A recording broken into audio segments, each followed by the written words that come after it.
2 linggo na lang at botohan na.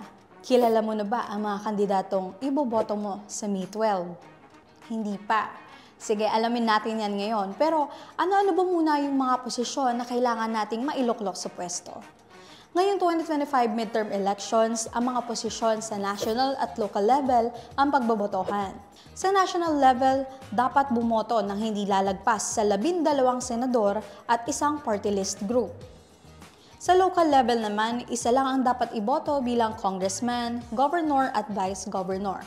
At para sa sangguniang panlalawigan, isang mayor, vice mayor at mga konsehal sa sangguniang panlungsod o bayan.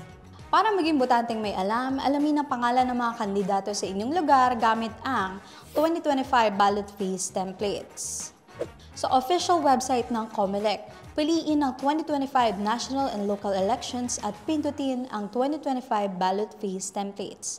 At hanapin ang lugar kung saan rehistradong bumoto. At para maging botanteng may pakialam, kilalanin ang mga kumakandidato sa bawat posisyon.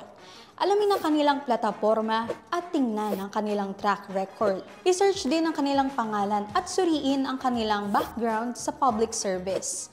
Totoo ba ang kanilang hangarin? Marunong ba silang makinig sa suporta at hinaing ng mga mamamayan?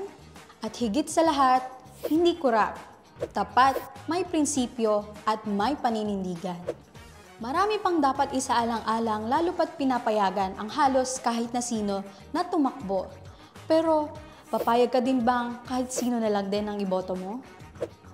Matapos suriin ng mga kandidato, pwedeng gamitin ang kodigo.me para magkaroon ng sariling listahan ng inyong iboboto. Basta tandaan na ngayong halalan, ating iboto ang nararapat sa upuan na siguradong tayong mga Pilipino ang pagsisilbihan. Kaya naman, sama-sama nating tutukan yan dito lamang sa Bantay Balota 2025 Midterm Elections. The RMN News Special Coverage.